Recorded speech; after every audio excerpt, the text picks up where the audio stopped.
thought I paused it. Anyway. Hello, guys.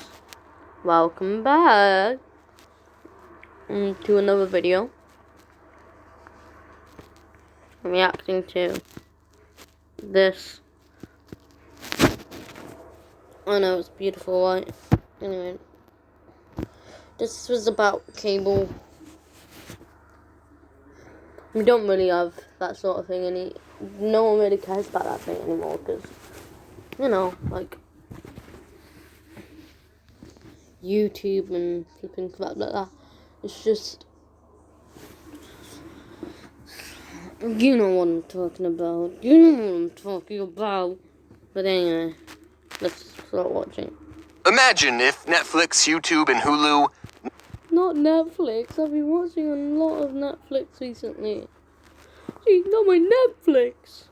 No. ...ever existed. What would you be watching right now? Would you be watching this? I don't think so. You'd be watching this box right here. A television? On this device, instead of picking what you wanted to watch and when you wanted to watch it, the television would decide all that for you. And instead of watching a single 5-second skippable ad in the beginning, you'd have to watch 5 30-second long unskippable ads. Oh, dear. Can you think of anything more annoying? An advertisement right in the middle of your show? I don't know if my parents were being cheap or trying to discourage an unhealthy habit of watching too much TV, but growing up, my parents didn't have cable television at all in the house. Now, in this modern day and age of online content, some of you are living perfectly content lives without cable. I know I am. But you have to understand, in the early 2000s, online video wasn't a thing. Yeah, YouTube was created in 2005, but what did that have? This guy at a zoo? That's lame. So being an early 2000s kid, you had to get your cartoons through the TV. And if your parents didn't pay $65 a month to get cable, then you didn't get the channels with SpongeBob, Jimmy Neutron, or Courage the Cowardly Dog. The only thing you got was this green brother and sister called PBS Kids. And whatever these things were. PBS Kids stands for Public Broadcasting Service. Kids. That meant all the shows on PBS Kids were government or privately funded. So the shows on PBS didn't really have any commercials per se, but they did have the same sponsorship ads that would play a message before every show. If you grew up on PBS Kids, then Juicy Juice and a Kid Can Be a Kid is just engraved in your memory. And also, every show would thank you, the viewer, for watching, and I think that's really nice. So, everyone watching this, you're welcome. I'm kinda glad my parents didn't buy cable, because instead of spending hours of my time watching mindless television, I spent hours of my time watching television with morals and math. Yep, a lot of shows on PBS were either educational or taught you how to be a good person. The shows I'm gonna mention had pretty crazy concepts, but the conflicts... When I was younger, I remember some shows. Obviously remember Teletubbies. Clifford the Big Red Dog. What else? Clifford the Big Red Dog. The Night with the Big... Clifford the Big Red Dog.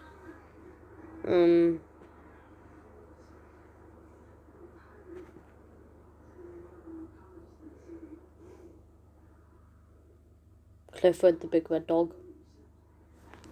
Each episode were very down-to-earth and slice-of-lifey, almost like the shows were made for children. Like in Clifford the Big Red Dog. It's a show about this girl's dog who grew up to be the size of a freaking house for no reason except for the fact that the girl loved the dog so much that he grew up to be a...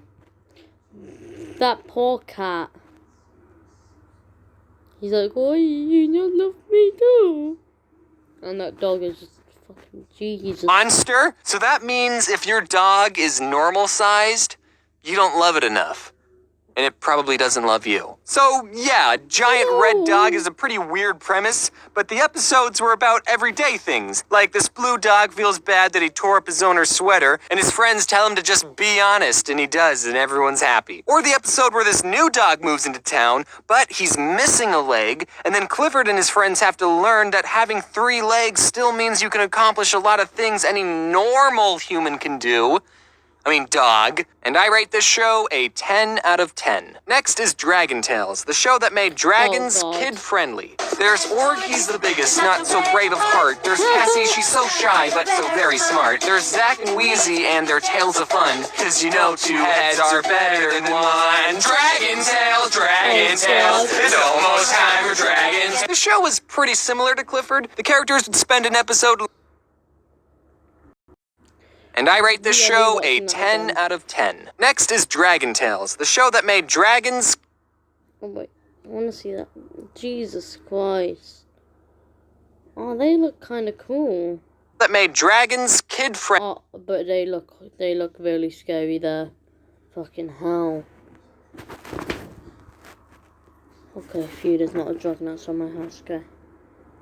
There's Org, he's the biggest, not so brave of heart. There's Cassie, she's so shy, but so very smart. There's Zack and Wheezy and their tales of fun, 'cause you know 2 heads are better than 1. Dragon Tales, it's almost time for dragons. The show was pretty similar to Clifford. The characters would spend an episode learning everyday things like how to do a cartwheel, or they would try to make it rain so they could show their friend what a rainbow looks like. And there was also this grandpa dragon who knew Spanish for some reason. Don't come too close, niños. And that wasn't the weirdest thing on the show, actually. There was also a dragon character in a wheelchair, which, just like Clifford, is a good character because it teaches kids that disabled people are still people who can accomplish a lot of things. But I think it's a weird combination of 2 things. A dragon, a mythical beast known for destroying cities, in a wheelchair? If you wanted to stop a dragon from destroying your city, then you just don't install wheelchair ramps anywhere.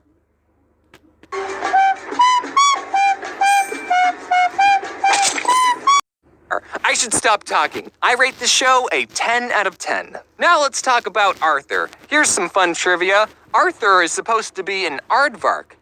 Personally, I had this, but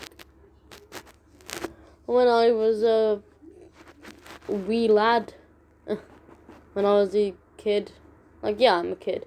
It's just I watch YouTube now, guys. Come on, man. Nah, I just binge watch shows on Netflix. See it. Basically, it was a show about Arthur and his other furry friends learning lessons, but Arthur Furries. to tackle more serious subjects than the other 2 shows. Like, they have episodes where DW hears her parents get in a fight and she worries about them getting a divorce, or the episode where Arthur Falcon punches his little sister, and even having to deal with someone you know getting cancer. What? Cancer? The character gets treatment and lives, by the way, because it's a kid's show. 10 out of 10. Next, let's talk about my favorite show on PBS Kids. Cyber Chase. Cyber Chase, we're moving. We're beating Hacker at his game. Don't tell me we'll get him every time. This show didn't teach kids morals or how to properly treat the disabled. It taught them something far more important. Math. Cyber Chase is set inside a virtual computer world, and this one character named Motherboard was supposed to be the queen/protector of this world, but she sucks at her job because the villain of the show, Christopher Lloyd, infects her with a virus. So now these 3 kids have to go on adventures using math principles to thwart the bad guy's plans to save Motherboard. Mommy. Mom, come back. Mommy, no. We need to save Mommy Board. And unlike all the other shows, this show had an overarching story. The kids would always get this close to saving Motherboard, but nothing they did worked. When I was a kid, I always wondered how much longer it would be until they finally saved her. And they never did.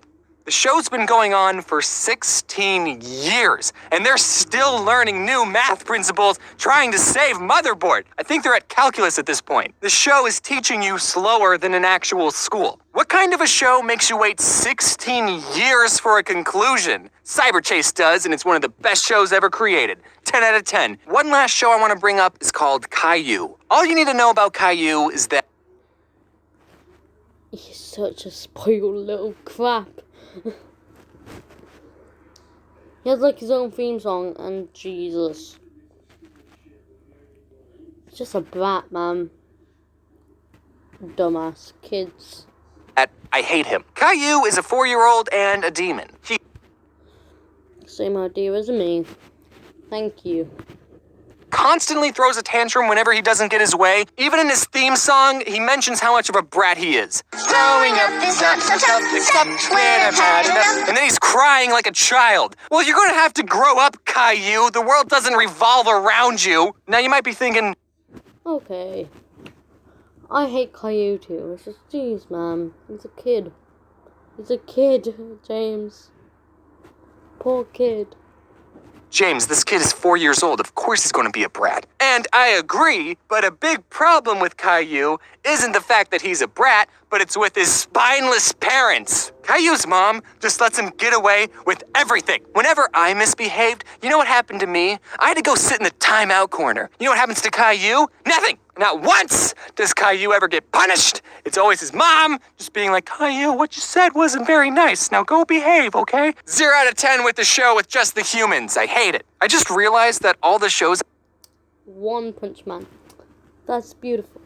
I mentioned were animated, but there was a lot of non-animated shows that I still watched. But whatever, I could just say that these shows fit the theme of my channel. Or I could make a part 2, I can do whatever I want. Now, as a die-hard PBS fanboy, I think I speak for everyone when I say that what PBS was missing was a crossover episode. How hard would it have been for the Clifford people and the Dragon Tales people to coordinate an episode where the 3-legged dog finds the dragon scale, he could dig it up out of the sand because dogs like to dig, except this dog wouldn't be that good at digging, and then he would meet up with a wheelchair dragon and they could be best friends. I would have loved that. As much as I'm joking about it, as a kid, I actually really wanted a crossover episode between the shows Clifford and Clifford's Puppy Days, which is another show that follows Clifford before he was interesting, when he was tiny, so before Emily Elizabeth loved him. So there was a bunch of new characters that all knew Clifford when he was little, and the two shows existed in the same universe, so it wouldn't have been that unbelievable for Clifford to visit his childhood home, and then all the other characters who used to call him Small or Squirt would see him now and be like,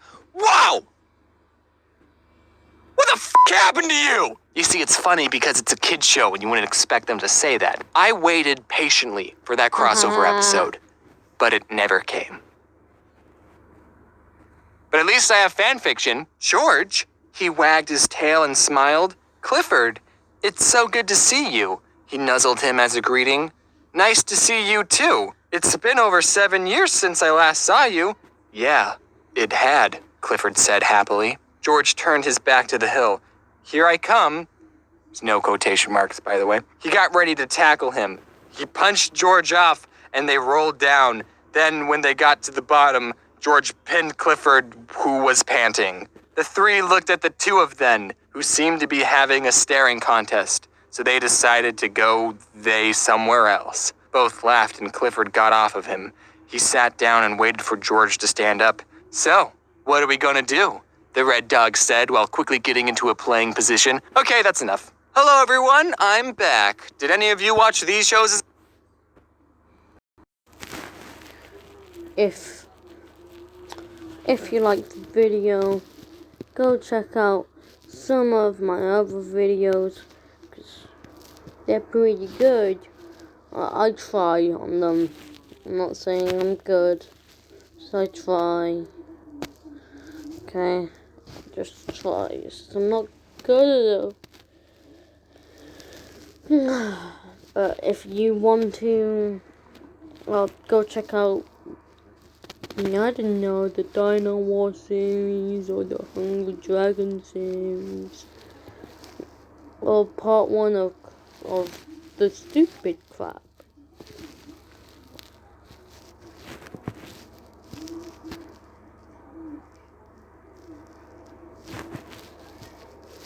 could be pretty cool. Like,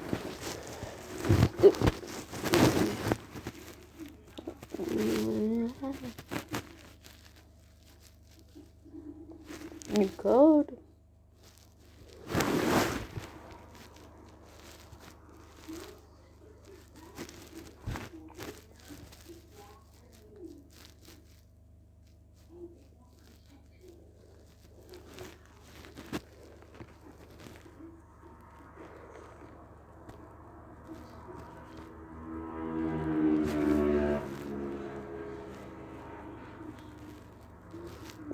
Jeez, 26 years.